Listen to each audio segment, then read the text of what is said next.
kita persiapkan hati kita untuk firman Tuhan. Terima kasih Tuhan.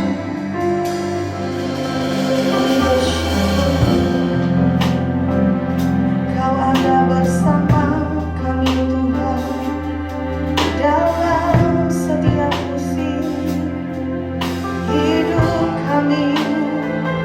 Kau tak pernah meninggalkan kami, tak pernah Kau biarkan kami sendiri Tuhan. Kami bersyukur. Ya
Sungguh kami sadari tanpa penyertaan-Mu kami tidak bisa berbuat apa-apa.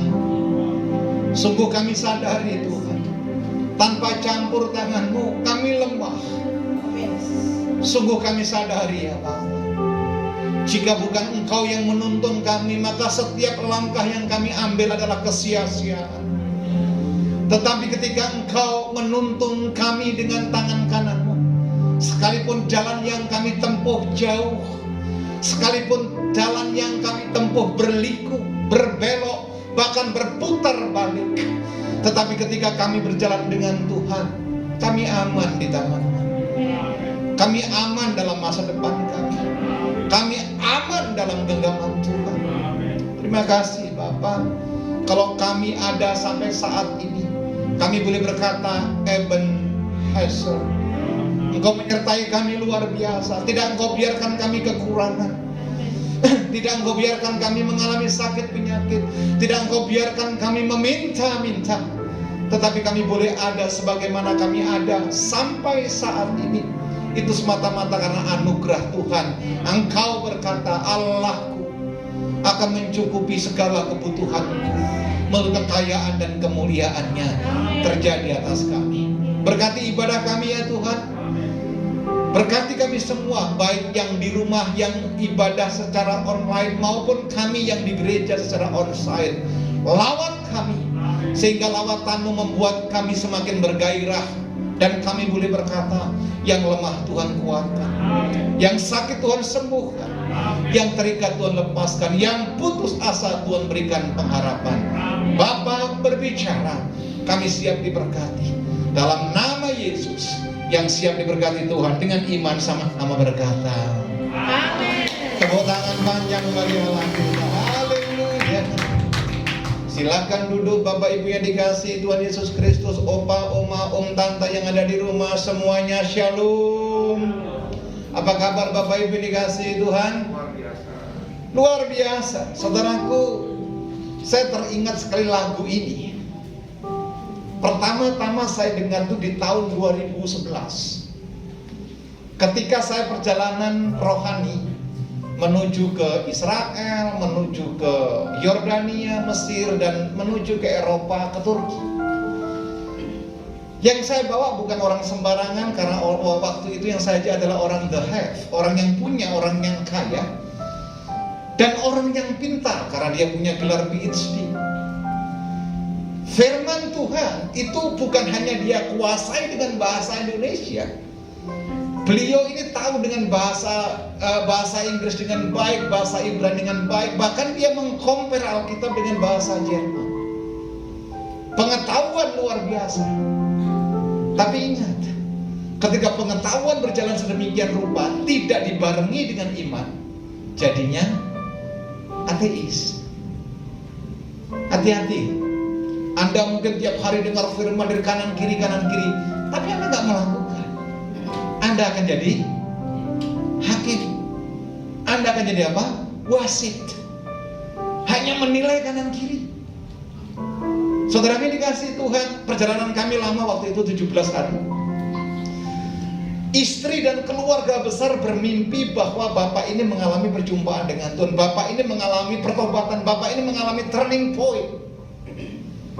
Hari pertama, kedua, waduh, sulit. Bahkan hari yang ke-15 pun mengalami kesulitan luar biasa. Saudaraku, saya cuma bilang begini sama Tuhan. Tuhan, semua ada dalam kendali dan kuasa.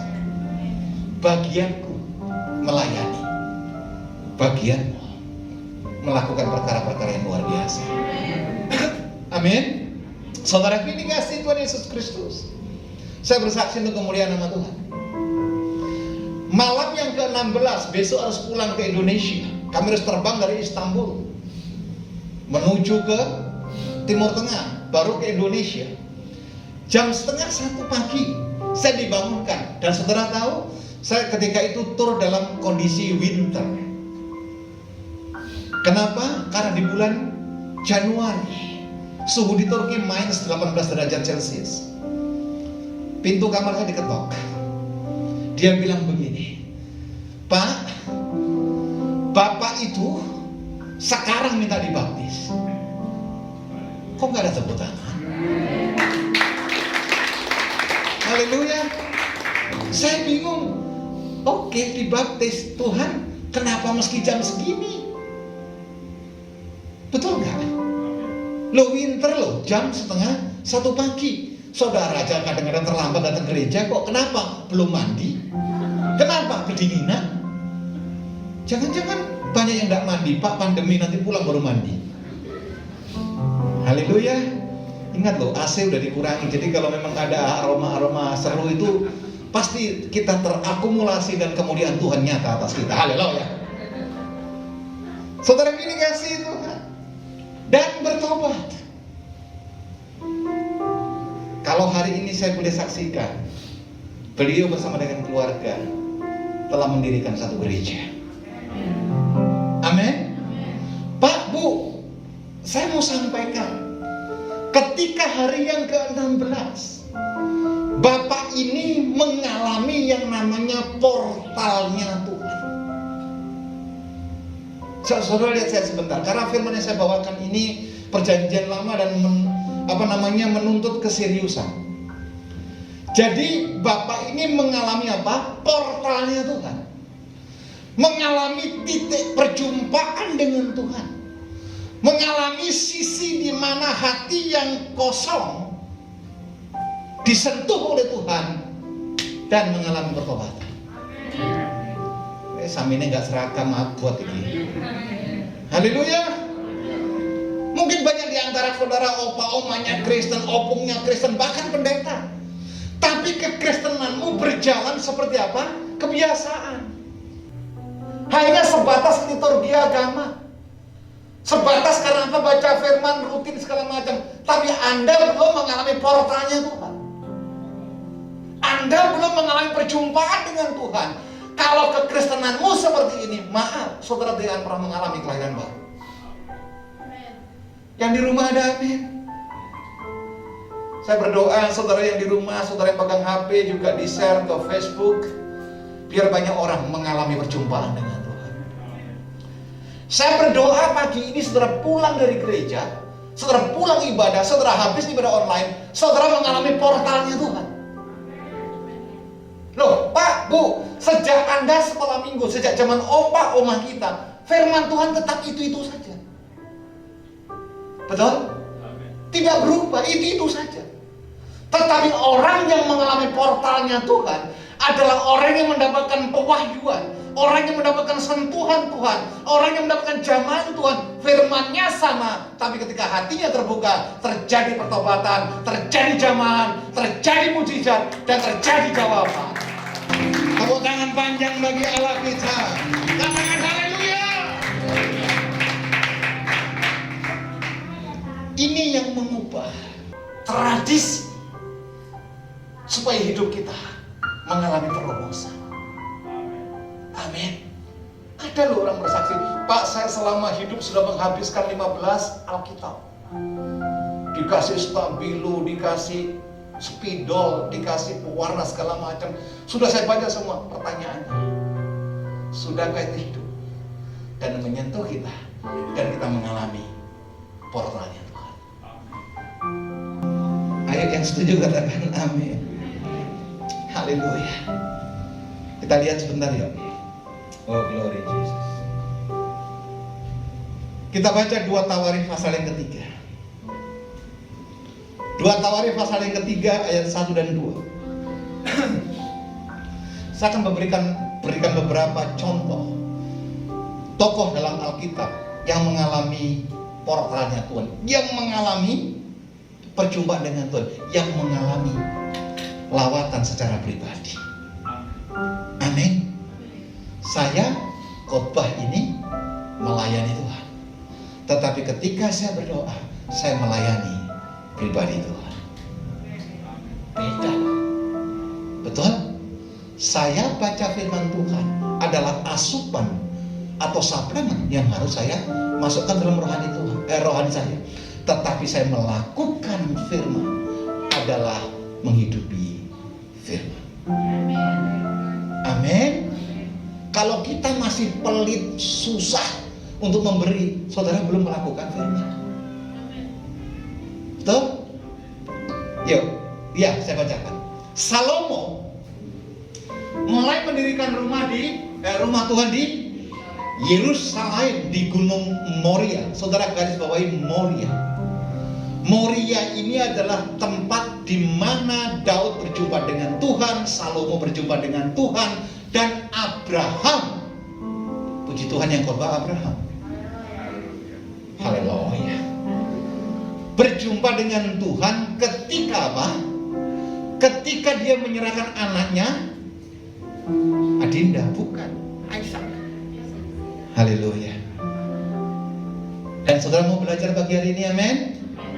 Perkataan Yehova Jireh itu dimulai ketika Abraham mengalami portalnya Tuhan. Di mana? Di Moria. Haleluya. Amin. Saya lanjutkan. Di mana Tuhan menampakkan diri kepada Daud ayahnya, di tempat yang ditetapkan Daud, yakni di tempat pengirikan Ornan, orang Yebus. Saudara meski tahu dulu orang Yebus siapa, tapi nanti di pelajaran yang lain, orang yang cacat, yang kadang menghina kita. Jangan salah, kadang-kadang orang yang sering menyakiti kita dipakai Tuhan untuk Tuhan mempermuliakan dirinya atas hidup kita. Yang setuju tepuk tangan bagi Allah kita. Haleluya. Ayat yang kedua, tolong. Ia mulai mendirikan rumah itu di dalam bulan yang kedua, pada tahun keempat pemerintahannya. Bapak Ibu Saudara yang dikasihi Tuhan Yesus Kristus, Salomo mendirikan rumah Tuhan di Bait Yerusalem di Gunung Moria sesuai tempat yang telah ditetapkan Daud, di mana Tuhan menampakkan dirinya kepada Daud. Siapa Daud? ayah daripada Salomo. Saudara mesti ingat sejarah bahwa bait suci Allah yang pertama dibangun oleh Salomo.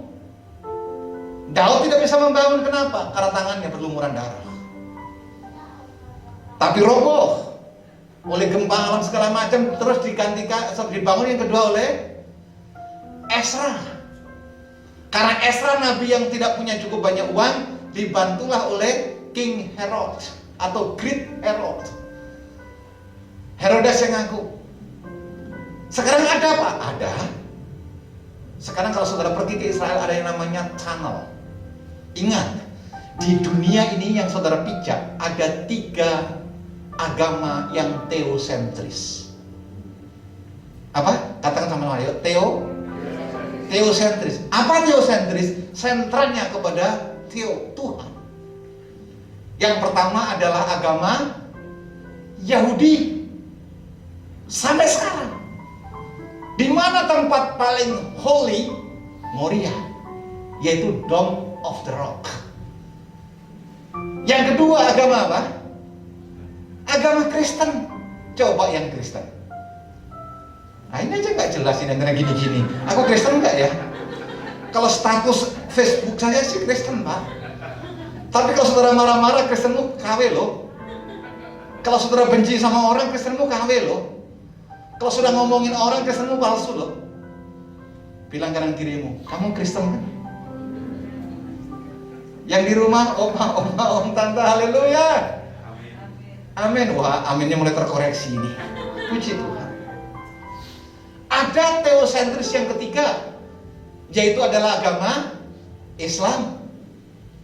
Makanya satu tempat bait suci Allah yang namanya adalah Moriah itu menjadi 3 agama besar, yaitu Yahudi, Kristen, dan Islam.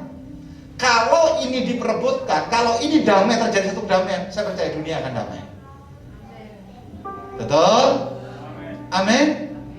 Di tempat itu ternyata punya latar belakang yang luar biasa, di mana Salomo mendirikan bait Allah. Kenapa? Karena ada penampakan Tuhan, dan Salomo dijamah untuk membangun rumah Tuhan. Pak, Bu, mungkin nanti engkau pulang naik sepeda motor, naik mobil, naik angkot, engkau dijamah Tuhan, dan engkau membangun mesbah dalam rumahmu, sehingga hadirat Allah nyata atas hidupmu. Kalau Anda lakukan itu, tidak ada lagi kita bilang begini, kok itu aja firman, kok itu aja yang disampaikan, kok itu saja yang diberitakan. Amin. Karena firman mengubah, firman menegur, firman mengingatkan kita. Apalagi saudara mengalami portalnya Tuhan. Yang paham tepuk tangan dulu buat haleluya. Jadi Gunung Moriah itu adalah portalnya Tuhan, artinya tempat di mana Tuhan menampakkan diri kepada manusia.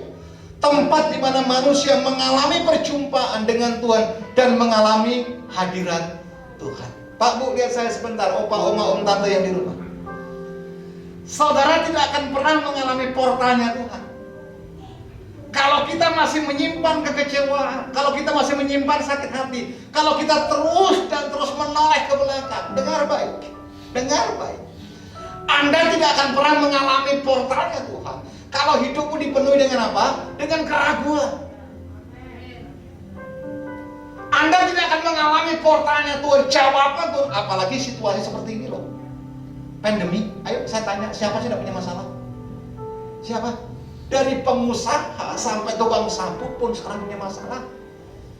Tapi orang yang mengalami portalnya Tuhan, dia tidak fokus kepada masalah. Justru masalah membuat dia dewasa, masalah membuat dia kuat, masalah dia menyadari bahwa Tuhan ada dalam masalah hidup mereka. Yang setuju tepuk tangan bagi Allah kita.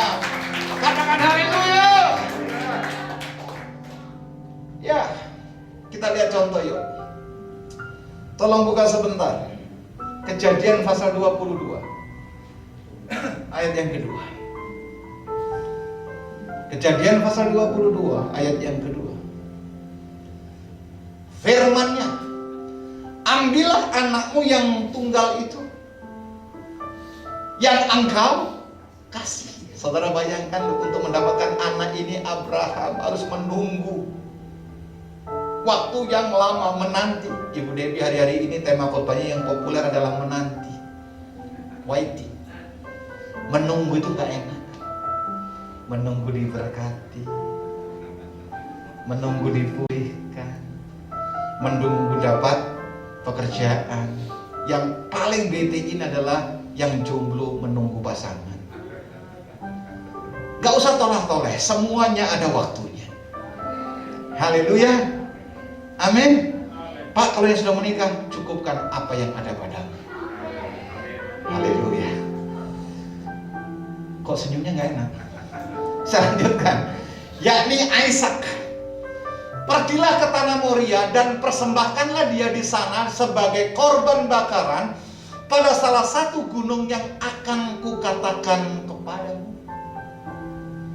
Ini adalah gunung yang dimaksud adalah gunung Moria, di mana Abraham sebelumnya tidak tahu di mana tempat itu, tapi Abraham taat, Abraham mau, Abraham nurut, Abraham berjalan seperti yang Tuhan mau untuk berjalan. Pak, Bu, ini pelajarannya.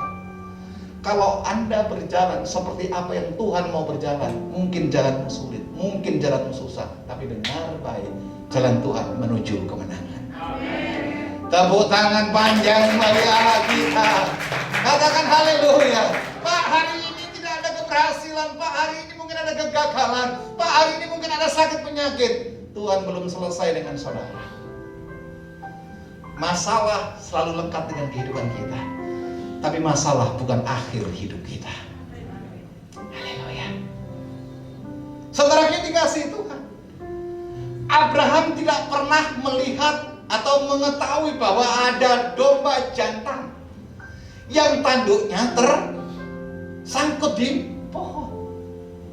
Abraham tidak pernah berpikir bahwa Tuhan akan menyediakan pengganti daripada Ishak. Abraham tidak pernah berpikir secara luar biasa agenda Tuhan turun atas Abraham dan anaknya. Kenapa? Karena untuk mengorbankan anaknya bukan pekerjaan gampang. Pak, Bu, ini pelajaran yang kedua. Tuhan tidak akan pernah meminta kepadamu jika sesuatu itu tidak ada padamu. Sudah niat, amin. Saya ulangi sekali lagi. Tolong bilang kanan kirimu, konsentrasi. Tuhan, yang di rumah juga opa, oma, om, tante, Tuhan tidak akan pernah meminta padamu jika itu tidak ada padamu. Amin. Tuhan tahu kok bahwa Abraham punya Ishak. Tuhan tahu Abraham mengaminkan nubuatan Tuhan bahwa keturunannya seperti seperti pasir di lautan, seperti bintang di langit. Tetapi apa jadinya ketika anak satu-satunya diminta oleh Tuhan? Pak, Bu, lihat saya sebentar. Ini loh pelajarannya. Saya harap saudara bertobat. Apa yang saudara genggam kuat di dunia ini, mungkin Tuhan akan ambil. Haleluya. Amin. Kalau Tuhan yang minta, berikan. Sebab Abraham berani berkata, Jehovah Jireh. Yang mengerti tepuk tangan bagi Allah kita. Pak, uang penting, gaji sekarang dikurangi, Pak. Pekerjaan cuma 2 minggu. Tetapi Tuhan bilang apa? Tadi doanya bahwa untuk minggu pertama perpuluhan. Kalau saudara diingatkan dan saudara sadari semua datangnya daripada Tuhan, Allah yang meminta adalah Allah yang bertanggung jawab. Allah yang memberi adalah Allah yang sanggup memberikan kelimpahan. Apa yang engkau investasikan dalam kerajaan surga tidak akan pernah sia-sia. Tuhan akan kembalikan berlimpah-limpah. Yang setuju tepuk tangan panjang bagi Allah kita. Katakan haleluya. Dan sejarah Alkitab mencatat Abraham yang penuh dengan iman diserahkan Ishak di hadapan Tuhan, tapi digantikan dan benar melalui Abraham keturunannya menguasai bangsa-bangsa. Haleluya. Saya ambilkan contoh yang kedua. Oh, glory Jesus. Satu tawarilah, tolong. 1 Tawarikh 21 ayat yang ke-28. Oh Jesus, thank you. Pada waktu itu juga Daud mempersembahkan korban di sana ketika ia melihat bahwa Tuhan telah menjawab dia di tempat pengiripan Ornan orang Yebus. 3 tokoh telah saya sampaikan buat saudara. Yang pertama tadi siapa? Salomo. Yang kedua, puji Tuhan, saya Abraham. Haleluya. Yang ketiga siapa? Daud. Orang Yebus itu orang yang mengolok-olok, orang yang cacat, orang yang pincang, orang yang tidak pernah menghargai orang yang beriman. Tapi toh Tuhan bisa pakai. Hari ini mungkin engkau dicederai hatimu. Hari ini mungkin engkau sedang dilukai hatimu oleh orang lain. Jangan balas. Amin. Ayo, saya kepingin suara yang keras. Jangan balas. Amin. Tuhan bisa pakai orang yang menyakiti hatimu sebagai alat apa? Kemuliaannya. Amin. Daud mengalami perjumpaan. Daud mengalami satu lawatan Tuhan yang luar biasa. Nah, apa sikap seseorang untuk mengalami portalnya Tuhan? Yang pertama, yakinkan dirimu ketika engkau melakukan kehendak Tuhan. Tuhan sanggup menjumpai saudara. Mungkin di kamarmu, mungkin di pekerjaan, mungkin di bisnis, mungkin dalam kehidupanmu sehari-hari. Ketika engkau betul-betul menghidupi firman Tuhan, berserah kepada Tuhan, Tuhan bisa menampakkan diri pada saudara. Tapi menampakkan bukan berarti nanti pakai badan gede bilang, enggak, saya enggak bisa begitu. Enggak. Ketika firman itu membuat saudara empati, membuat saudara menangis, membuat saudara bertobat, itu adalah semuanya perjumpaan dengan Tuhan. Jujur Bapak Ibu, saya sedikit kurang respect kalau orang dikit-dikit saya bertemu dengan Tuhan, hidupnya tapi nggak jadi teladan. Untuk apa? Orang yang mengalami perjumpaan dengan Tuhan pasti mengalami perubahan hidupnya. Amin. Orang yang mengalami perjumpaan dengan Tuhan, orang yang sering membuat harusnya hidupnya benar di hadapan Tuhan. Jangan gara-gara nasi kotak aja marah. Jangan gara-gara nggak dapat sembako saja pindah gereja. Ini nggak ada di sini, yang banyak di ujung dunia. Oke. Terus yang kedua, apa yang kita dapatkan ketika mengalami pertolongan Tuhan? Tuhan menjawab doa mereka. Tuhan menjawab doa kita. Jadi kalau doamu hari ini belum dijawab Tuhan, jangan-jangan saudara belum mengalami Tuhan. Nah, orang yang belum mengalami Tuhan itu identik dengan apa? Luka batin. Orang yang belum mengalami portalnya Tuhan adalah orang yang selalu minta perhatian tapi tidak pernah memperhatikan orang lain.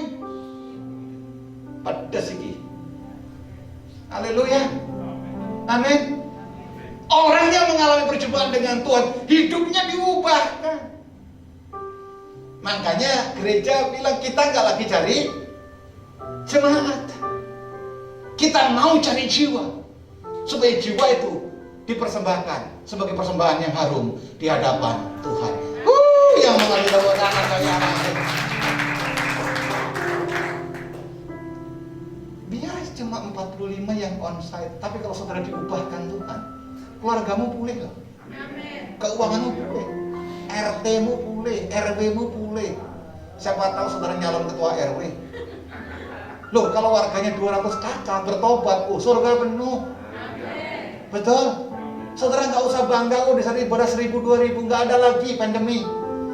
Lagian kalau Mekarsari, Cimanggis, Depok bertobat, Stadion Gelora Bung Karno 5 kali ibadah nggak cukup. Haleluya. Amin. Yang ketiga, apa tandanya ketika kita mengalami portalnya Tuhan? Tuhan memberi jalan keluar atas masalah kita. Amin.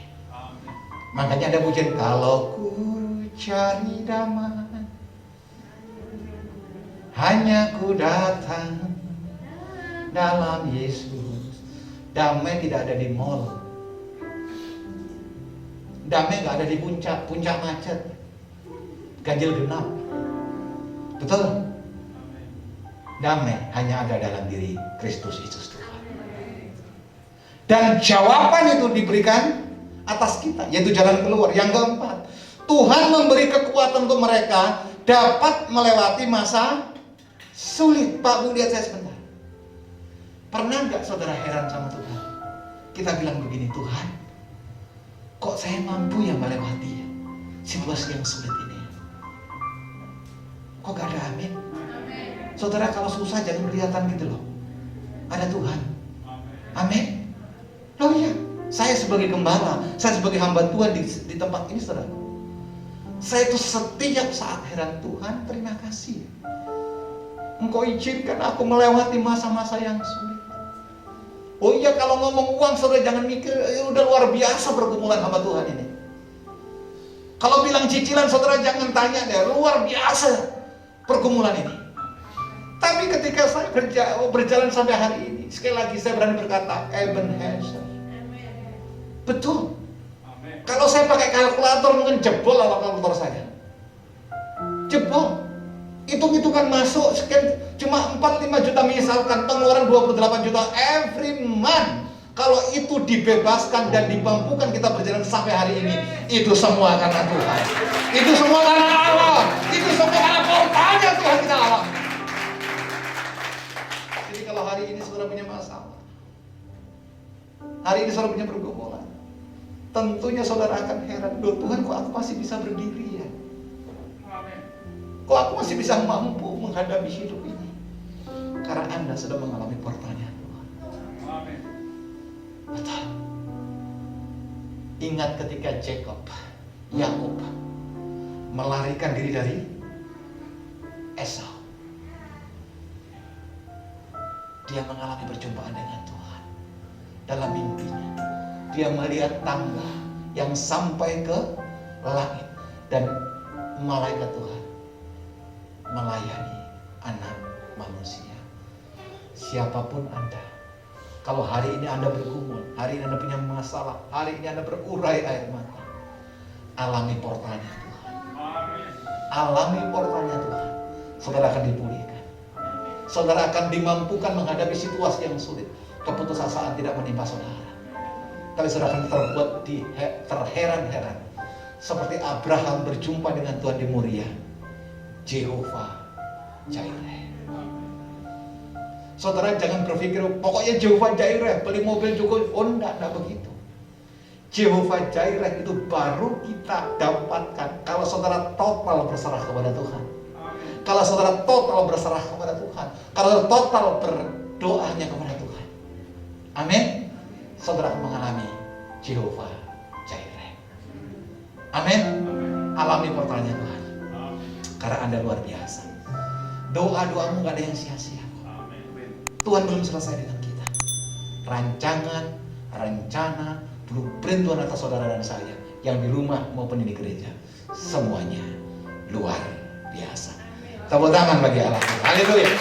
Saya memang itu berdiri. Kita akan persiapkan tubuh, jiwa, dan roh kita untuk meresponi panggilan Tuhan. Untuk masuk dalam perjamuan kudus, sakramen yang kudus. Kuduskan saudara, sebab Allah adalah yang kudus. Aku berharga. Oh glory Jesus. Yang di rumah silakan Anda mempersiapkan sarana. Mungkin ada teh, biskuit. Dan percayalah ketika didoakan, roti dan anggur atau sarana yang saudara siapkan merupakan lambang daripada tubuh dan darah Kristus. Siap responi apa yang Tuhan mau atas kita. Oh Tuhan tak pernah salah. Jadikan aku anakmu. Oh Yesus, tetapkan langkah-langkahku. Hidup ini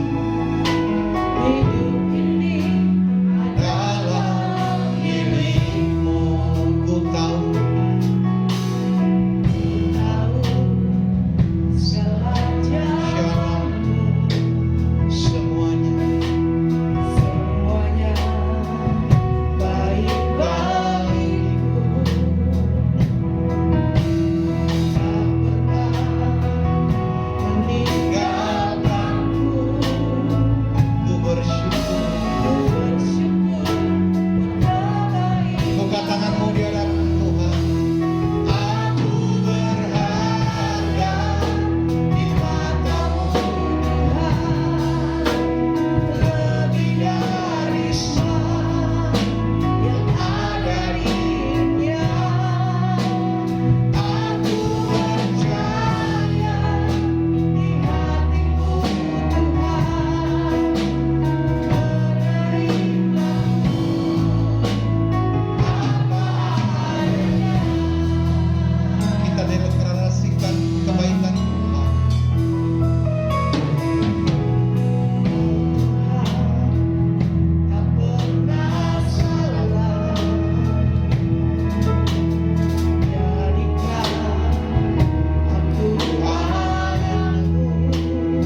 masih mengingatkan kita, barang siapa yang datang kepadaku dengan mengaku segala dosa dan pelanggarannya, maka Yesus adalah Allah yang setia dan adil. Oleh darahnya kita disucikan, oleh darahnya kita dikuduskan, oleh darahnya kita dilayakkan duduk seperjamuan dengan anak domba Allah. Saudaraku, saudara diundang masuk dalam perjamuan, saudara diundang untuk masuk dalam sakramen yang kudus, baik yang onsite maupun yang online. Siapkan hati saudara, biar kita datang kepada Tuhan dengan sikap hati dan sikap tubuh yang benar. Kita akui bahwa tubuh dan darah Kristus dilambangkan dalam perjamuan ini. Mari kita berdoa. Bapa, terima kasih, Engkau telah mengundang kami, Engkau memanggil kami name by name untuk masuk dalam sakramen yang kudus, duduk seperjamuan dengan anak domba Allah. Kuduskan kami Tuhan, sucikan kami, layakkan kami, mampukan kami untuk kami boleh menerima bagian yang terbaik daripada pengorbanan. Hamba berdoa buat setiap kami, jemaatmu semuanya, baik yang online maupun yang onsite. Kuduskan kami atas perkataan dan perbuatan kami, kuduskan kami atas tingkah laku dan tidak tanduk kami. Kami mau Tuhan mendapatkan perkenanan yang luar biasa. Pelayanmu semuanya Engkau berkati dan kuduskan kami. Hamba mengangkat tangan memberkati roti dan anggur ini. Jadilah roti dan anggur sebagai sarana untuk kami boleh menerima tubuh dan darah Kristus. Di dalam nama Yesus kami siap masuk ke perjamuan kudus. Amin. Silakan.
Yang di gereja, angkat rotimu tinggi-tinggi, atau sarana yang ada, yang di rumah yang Anda punya. Ini telah diberkati dan didoakan sebagai lambang daripada tubuh Kristus. Angkat tinggi-tinggi di atas kepalamu. Demikian firman Tuhan. Sebab apa yang telah aku terima daripada Allah Bapa, aku teruskan kepadamu. Yaitu pada malam waktu sebelum ia diserahkan, Yesus Kristus mengambil roti, mengucap syukur atasnya, kemudian ia bersabda, inilah tubuhku yang terpecah bagi kamu, dan perbuatlah ini setiap kali kamu memakannya, menjadi peringatan akan aku.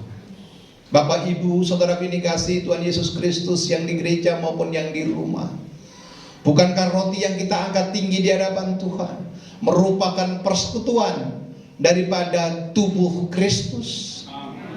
Makan dengan iman di dalam nama Tuhan Yesus Kristus.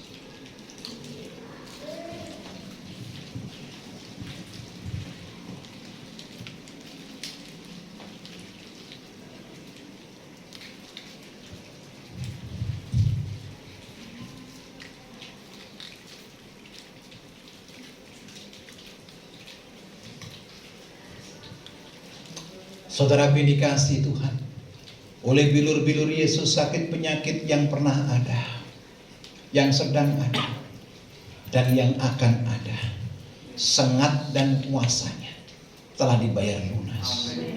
Di Golgota Kalvari Dia bersabda, "It is finished."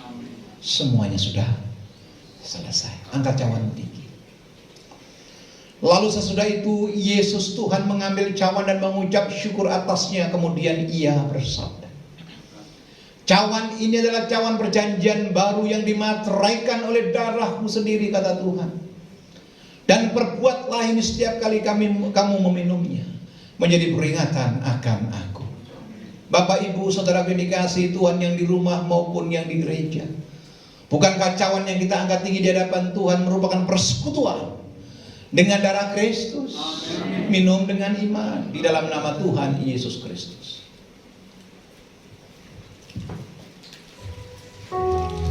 Jangan ada yang diam. Taruh tawanmu, naikkan ucapan syukurmu di hadapan Tuhan. Terima kasih kami bersyukur. Terima kasih buat Tuhan. Jangan ada yang diam. Sembah Dia. Terima kasih buat darah-Mu. Naikkan ucapan syukurmu. Sebab Dia penolong kita. Dialah keselamatan kita. Sakitmu Dia yang sembuhkan. Yesusku, Terima kasih Yesusku. Puji syukur hanya bagi Tuhanku. Terima kasih Yesusku. Terima kasih Yesusku. Puji syukur hanya bagi Tuhan. sekali lagi katakan terima. Terima kasih Yesusku. Terima kasih Yesusku. Puji syukur hanya bagi Tuhanku. Terima kasih Yesusku. Terima kasih Yesusku. Puji syukur hanya bagi Tuhanku. Puji syukur hanya bagi Tuhanku. Puji syukur hanya bagi Tuhanku.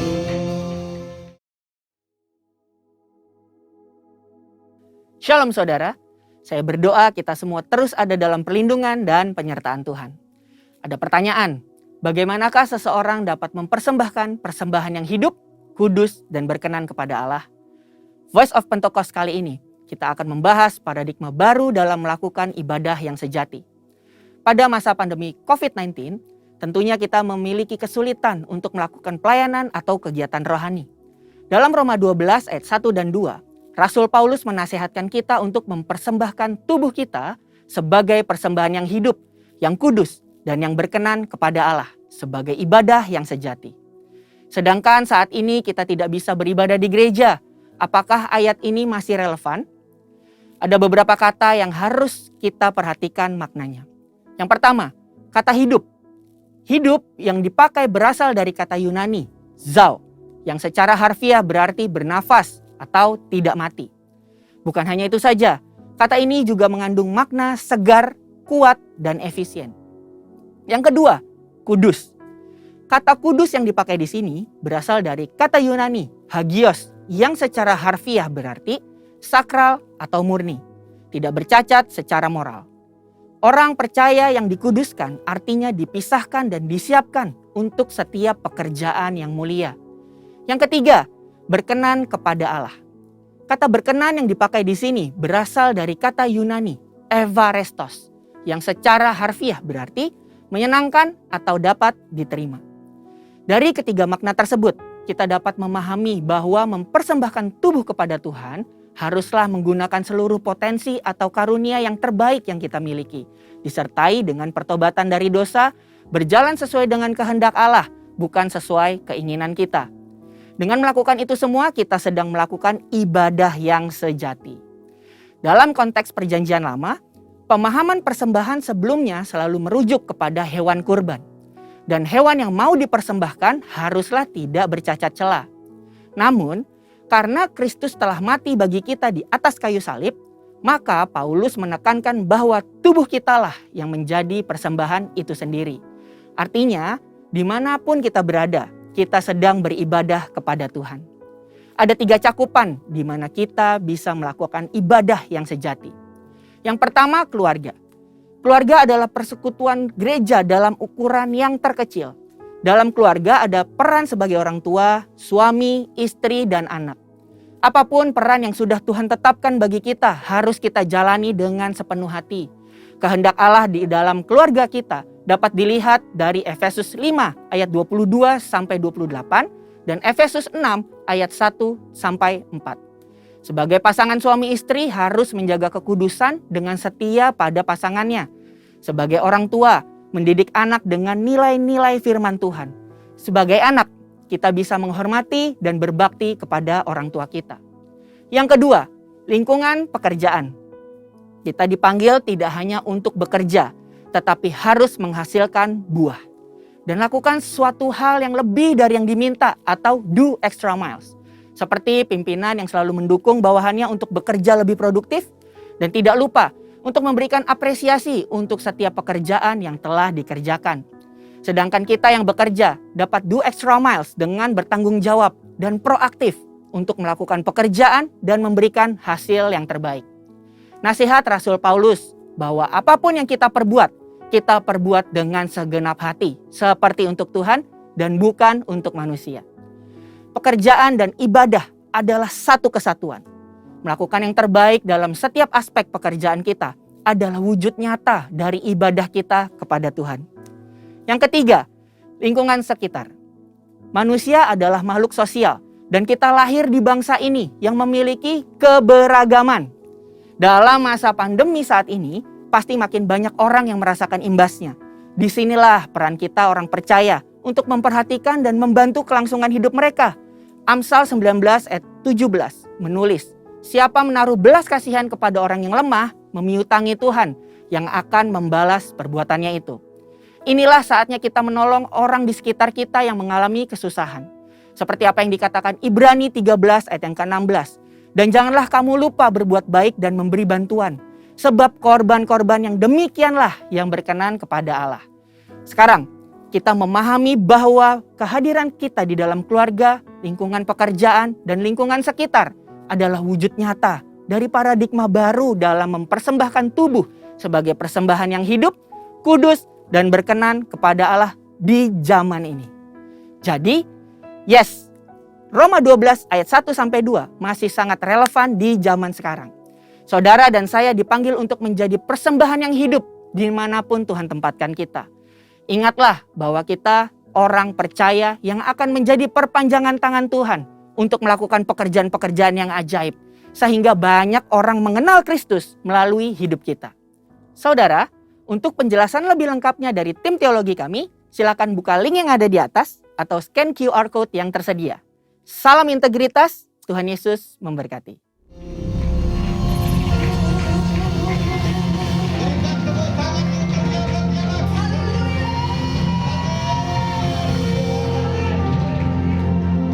Terima kasih buat firman. Terima kasih buat arahan-arahan. Kami berjanji tidak hanya cakap untuk mendengar, tapi kami rindu untuk menjadi pelaku firman-Mu. Dan kami mengalami portalnya Tuhan. Kami mengalami perjumpaan dengan Tuhan. Kami mengalami terobosan dengan Tuhan. Dan kami mengalami perubahan yang radikal di dalam Tuhan. Berkati jemaat-Mu, baik yang di rumah maupun yang di gereja. Yang lemah Engkau kuatkan, yang sakit Engkau sembuhkan, yang terikat Engkau lepaskan, yang dalam pergumulan Tuhan sediakan jawaban. Dan kami percaya apa yang tidak pernah kami lihat, tidak pernah kami pikirkan, timbul dalam hati kami pun tidak Engkau sediakan bagi kami. Terima kasih Tuhan, terima kasih. Kepenuhan berkat dan kesempurnaan ibadah ini akan kami terima berkat yang datang daripada Tuhan. Buka hatimu di hadapan Tuhan. Arahkan imanmu kepada sorga. Tuhan ada buat kita. Tuhan memberkati engkau dan Tuhan melindungi engkau. Tuhan mengarahkan wajahnya kepadamu dengan penuh kedamaian dan diberikannya engkau shalom, damai sejahtera. Maka diberkatilah pekerjaanmu, diberkatilah keluargamu, diberkatilah anak cucu mantumu, diberkatilah orang tuamu, diberkatilah apa yang kau kerjakan. Tuhan buat berhasil. Sebab kasih karunia pertolongan datang daripada Allah Bapa, cinta kasih daripada Kristus Yesus Tuhan, pertolongan daripada Roh Kudus sempurna atas kita dari hari ini sampai Maranatha, bahkan sampai selama-lamanya. Bapa, terima kasih.